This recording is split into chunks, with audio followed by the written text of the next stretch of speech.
Priscilla! So hey, I think I just saw you. You were at the supermarket buying ungodly amounts of food and drink, right? How come you bought so much? I'm sure there's no way you can get through that much stuff alone. So, I think you should be a sweetie and donate some to your favorite friend, me! Hey, Casey. All the food and drink is for tonight. What? That much for a single evening? My parents, in-laws, and respective brothers and sisters, as well as their parents, plus everyone's kids will be coming. Wow, really? Are you having some kind of house party? I don't think it'll be extravagant enough to be called a party. But a bunch of my relatives are celebrating special occasions. So we thought it'd be a good idea to get everyone together at my place and hold a get-together with some food and drink. We decided to hold the get-together at our house, because out of all of my relatives, it's the most convenient in terms of location and public transport. I see! That's really cool. Which is why every last piece of food and drink I bought earlier is basically guaranteed to be gone by tomorrow morning. Which means I don't really have anything going to spare to give you. I'm sorry. Well, in that case, me and my sons will come along too. I'm sure that won't be a problem, right? What? It sounds like you'll already have a small army attending. You probably won't even notice having an extra 3 of us there. And yes, my husband's working overtime, so he won't be able to come. But I'll make sure I bring some Tupperwares to take home any leftovers. Right, it's settled then. I'll be there after 6 this evening. I'm really sorry, but would you please not come? What? Why? I told you, didn't I? It's a celebration for my relatives. Don't be such a spoil sport. Let me celebrate too. I'm sorry, but this is a get-together for me and my family. So I'd really appreciate if you didn't come. Don't be like that. I'm a fellow mom. Mom friends are actually like family when you think about it. No, I don't think that's true at all. You're horrible. Besides, you don't know any of my relatives, do you? You'd probably feel weird and out of place. I think this could be a great opportunity for us to get to know each other. That's really not the point of the gathering, though. You're so damn stubborn, Priscilla. Anyway, please don't come. I have so many preparations to make, you wouldn't believe it. So, I won't be able to reply again today. Bye, Casey. Wait! Casey! What the hell do you think you're playing at? Give back the food you took at once! Huh? What do you mean? You took all of my food, pots and all. Why would you do this? Nope, I still don't know what you mean. You crept in through the kitchen door and stole all of the food that was supposed to be for tonight's celebration, didn't you? Huh? Why are you threatening me like a criminal all of a sudden? How awful, I think I might cry. Don't play dumb with me, I know. You set up a distraction by putting a sound system blaring out gospel music so loud it could have burst through my eardrums by the front door. Then when I went to see what the hell was going on, you took your chance and crept into the kitchen amidst the chaos. After I turned the music off and got back into the kitchen, everything was gone, including the 2 stew pots I had simmering away at the gas. When I checked the fridge, even the cake I had stored in there was gone. You can say what you like, but you don't have any evidence I did that? To think you immediately suspect one of your closest mom friends. You're so mean, Priscilla. I'm telling the other moms about this. You'll be finished. No more moms meetings invite for you. I'll tell them what a horrible person you are. Suddenly accusing one of your friends of theft and treating them like a criminal without any proof. Proof? I have proof. Huh? There's a CCTV camera in the car park behind our house. Our kitchen door is clearly visible in the frame. Oh, no way. By the way, one of my relatives is responsible for managing that car park, which means I was able to get access to the footage basically straight away after giving them a call. Wait a sec. When I checked it, there you were carrying away my pots and the cake from the fridge out of my kitchen door, as if they were your very own. Then I saw you putting them in the back seat of your own car. That wasn't me. It was probably just someone who looked like me. Plus, CCTV footage is notoriously bad quality. There's no way you can make out someone's face with grainy footage like that. They just had a bunch of new state-of-the-art cameras with excellent resolution installed. Guess what that means? We also saw your number plate. My car got stolen. That's interesting because my husband just saw it parked up neatly in your drive when he got back from work. The same car we see parked up there every day was in the usual spot. Not a thing out of the ordinary. Well, that's because I rented out the same model after my old one got stolen. Why does it have the same number plate then? Well, It doesn't look good, does it, Casey? Look, I'm willing to forget this ever happened. If you bring back the food and cake you stole immediately. So what's it gonna be? It's gone. Huh? I don't have it anymore. What? How could you not have it anymore? It wasn't even that long ago. I told you, the stew pots, the cake, they're all gone. What? Wait a second. There was enough for well over 10 people between both of the stew pots. The cake wasn't exactly small either. Do you seriously expect me to believe you eaten what would have taken over 10 people an entire evening to get through in such a short space of time? It's all over the back of my car. Huh? Well, I was driving home with all the food you gave me in the back of my car. A cat jumped out of nowhere into the middle of the road. When I panicked and slammed on the brakes, the food went all over the place. All of it. The pots flew off the seat and the stew went everywhere. The cake went flying too. Now the back of my car is a sloppy, mushy mess. I have no idea how I'm gonna get all of these stains out. Oh my god.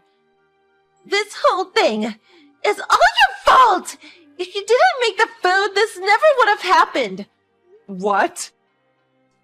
If you didn't go bragging to me about Little Miss Important in the first place about how you had all these relatives coming over, or how you were gonna make all this delicious food, or about how you were gonna have such an amazing night, like you were oh so trendy and popular, it never would have happened. What the hell? Bragging? You were the one who messaged me. We wouldn't have even spoken otherwise. You made me feel jealous, so I politely asked if I could come along with my boys, who would have been all over the moon, but you refused. There is nothing I could do about it if you didn't want me there, so I accepted. But I didn't see any harm in taking just a little. But for myself, since you probably wouldn't eat it all anyway. And now, because of you, my car's a sloppy, stinking mess. Why am I being blamed for this? Are you completely detached from reality? Because you're the one who ruined my car by making all that food. I wish you never cooked anything at all. Ugh, it's all your fault. You will be covering all the cleaning costs. My car will be spotless. I will also be demanding compensation for the mental anguish you've caused me. Don't think you're getting away with what you've done. You've gone so far off the deep end. I don't even know how to reply anymore. By the way, What? my father-in-law's birthday was one of the occasions we were supposed to be celebrating today. Huh? Your father-in-law's birthday? Have you not figured out what I'm getting at yet? Well, you know how my father-in-law is your husband's boss? You remember that, right? For real? For real. Don't tell me you didn't know. No, wait. You have to be kidding me. Is your father-in-law seriously my husband's boss? If you don't believe me, how about you try asking your husband? My husband just phoned me from work. He said he got an urgent call from his dad in the middle of a business meeting. Oh my god.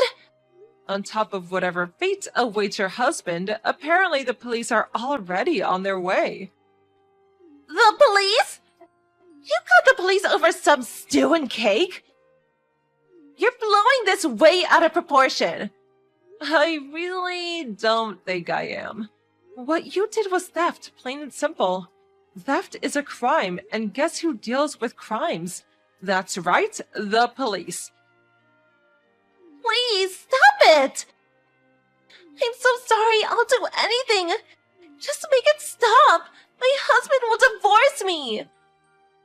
Why would you care about your husband finding out? Oh, wait. Could it be that you're actually aware that what you did was wrong? Something tells me that things are about to get very difficult for you, Casey. But I kindly ask that you never come anywhere near me, my family, or my cooking ever again. Hello there, Emma. I'm just messaging to tell you that you should marry Gerald and not Tony. Mimi, please. How many times have we already had the same conversation? The man that I've been dating this whole time is Tony, and he's the man I'm going to marry. What are you talking about? I need to make sure that Gerald gets married before his brother. I realized that when Tony brought you home with him that I had to do something to help Gerald find a wife quickly. So anyways, that's why you're going to be marrying Gerald instead. And I won't take no for an answer. Mimi, you can say whatever you'd like, but it isn't going to change my mind about this. I'm going to marry Tony, and that's final. I mean, I don't even think I've spent more than an hour cumulatively with Gerald. But I'm sure that you would come to love him if you just knew him a little better. I promise that he really is an amazing guy, and you wouldn't regret marrying him. Don't make me force this to happen. Don't forget that the two of you are married now. If you try and break this off or do anything to ruin the fact that you're engaged to Gerald, I will sue you into oblivion. Do you understand? I seriously have no idea how to even respond to this, but please don't spout this crazy nonsense and then threaten me with legal action. Anyways, I have to go.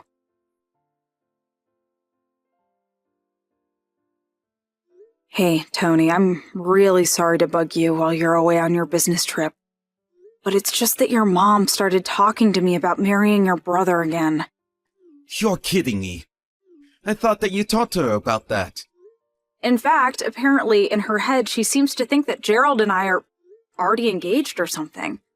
There was one time she told me that if I broke off my engagement with him, that she would sue me. Emma, I am so sorry that you're having to deal with all this right now. I wish my mom would stop all this nonsense. I mean, I wonder how Gerald himself feels about all this. Probably doesn't like being put in the situation any more than I do. Feels like your mom would be the kind of person to push this, whether or not the both of us wanted it or not. I think you're probably right about that. But actually, I talked to Gerald a little bit about this earlier. Really? I didn't know you two were still talking. When was the last time that you even had a good chat with each other? If I remember correctly, you two haven't been the closest of people ever since Gerald quit his job at the big company and shut himself up in his room. I know that it seems that way, but that's not what's really happening at all. What do you mean by that? I mean that the real reason why he quit his first job was because he was in the process of publishing his first book. Oh, really? I had no idea that Gerald wrote anything. Well, it's already a bestseller and has even been picked up by some streaming service to be turned into a show. That's amazing. He must be so proud. I would think so. But he's basically doing all of this online, so he hasn't had the need to go into the office or even leave his room, really. Besides, he's always more of an indoor person anyways. I think he's probably glad to have less reasons to leave the house now. Oh, I see. So that's how things are. But I think that he still hasn't told anyone that he's gone and published his book already. I think he's just worried that if Mom finds out, she will just use it to brag to everyone she knows about him and just never give him any peace or privacy. So that's why he's been pretending to keep the antisocial shut-in this whole time. He's really just waiting for the right timing to come forward about this since he knows it's going to be a big deal. I think that Mom knows that you also work for a big company though. And so she wants you and Gerald to get married because she thinks he needs someone to take care of him. So then, I think that I'm going to marry your brother and do everything for him on top of that? Well, that's what my mom thinks, but Gerald doesn't want that at all. Oh, well, as long as he understands that it isn't going to happen, that's good. Right. So anyways, while we were talking, he explained all this to me and apologized for seeming to act so standoffish. But now the problem is how to move forward from here. In fact, Gerald was kind of hoping that you and I would be able to help him come out to the world as an author. He wants our help with that. How so? Well, the first thing I should let you know is that Gerald already has a fiancé. Hold on a second, he does? I had no idea. But yesterday, my mom was going on about how he needs to marry you again. Gerald mentioned something about already being engaged, however, and I guess my mom just assumed that he meant he was engaged to you. She thought that he was already in on her plan and was moving forward with it. You know that my mom probably wouldn't even listen to anything that proved the contrary. Wow, your mom just really lives in her own world sometimes, doesn't she? She has always been like this, though, ever since we were little. Our mom has always tried to control every little thing we did and manage our lives. You've told me a little bit about that before, but I feel bad for your brother having to deal with that.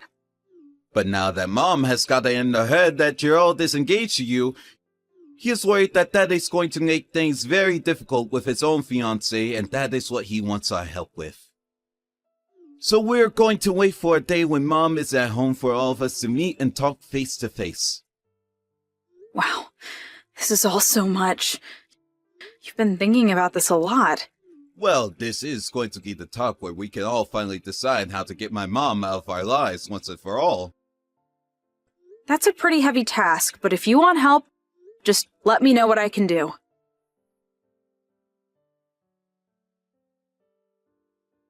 Hello there, Emma. I assume the preparations for the wedding are continuing along nicely? And I imagine that you've already divorced Tony, yes? I actually haven't done that at all, actually. Excuse me? What are you doing? You need to get a divorce right now. That's just not going to happen. In fact, Gerald said that it was a surprise for you that I wouldn't not be divorcing Tony, in fact. A surprise for me? What is that supposed to mean? I don't really know all the details, and can't say any more than this. I also have to go right now. Bye! I see. Maybe Gerald is planning some kind of dramatic way to announce his marriage to you for everyone. Well, if he wants this to be a surprise, then I guess I won't ask any more questions either.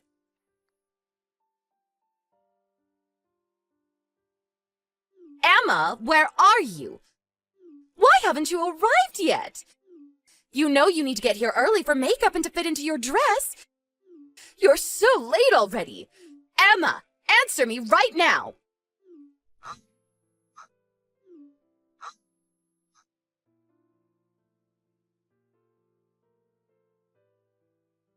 I have had just about enough of this nonsense, Emma! Sorry, what are you talking about right now, Mimi? I mean that you are supposed to marry Gerald so that you can take care of him! But now I've just been told that you've made a last-minute cancellation, and you're not even going to be here? How could you just leave my poor boy at the altar like that? I don't really know how else to say this, but Gerald and I were never going to get married. In fact, I'm on my honeymoon right now, actually. What do you mean you're on your honeymoon? I mean that Tony and I are on our honeymoon right now. And I suppose it's a good time as any to say that Tony and I got married in secret about 2 weeks ago. But I don't get it. Gerald is here, and he's still getting ready for the wedding. Oh, I see. Well, either way, Tony and I have no intention of separating. And I was never going to marry Gerald either. I won't let you get away with this. I mean, just who do you think is going to pay for all of this? You know that Gerald doesn't work. He can't afford something like this. I don't know what is happening over there, and I don't want to. Please leave Tony and I out of it, okay? Now, goodbye. Emma, you get back here right now and explain what's going on!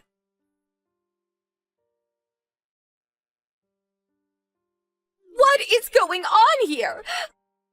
I am still so confused. What are you talking about this time, Mimi? I mean that Gerald, my poor sweet little Gerald. What about Gerald? Did something happen? Well, he had to cancel the wedding since his bride never showed up. So he told me that he would take care of the cleanup and just go home.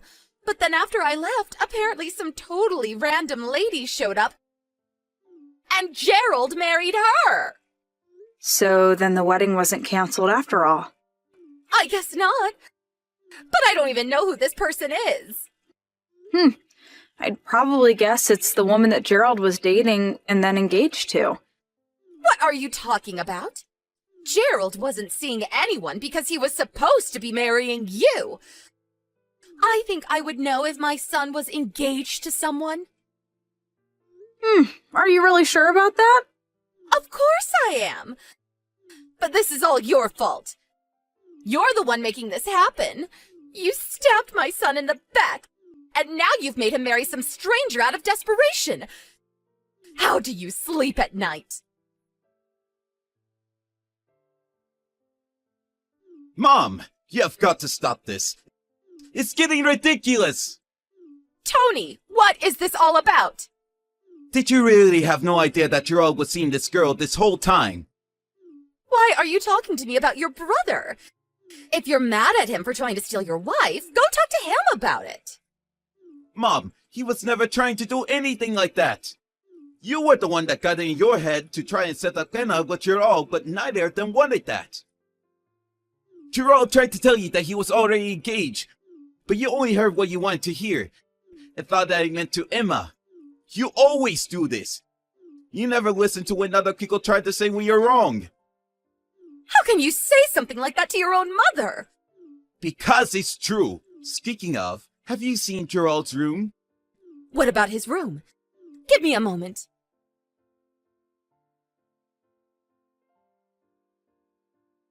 I don't get it. What is going on? The whole room is totally empty. There's nothing left. Well, it was all Gerald's idea, really. Although he left you a note explaining things in your mailbox. I would read that very carefully so you can understand how Gerald and I really feel about all of this. Although it's way too late to change our minds now. This is my last goodbye, Mom. Have a nice life. Wait, no, Tony! I still don't understand!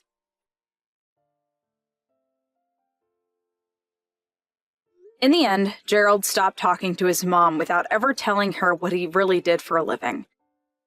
Now he lives with his wife close to her parents. Tony and I have also moved recently as part of a job transfer. The new job was partially for better pay, but also because Tony didn't want his mom barging into the office and embarrassing him. She actually did do that, but it was too late and we were already gone. Also, Tony asked the receptionist at his office to tell her that we had quit. With no way to track us down, Mimi was left with no family to turn to and lives out her days in her big empty house all by herself.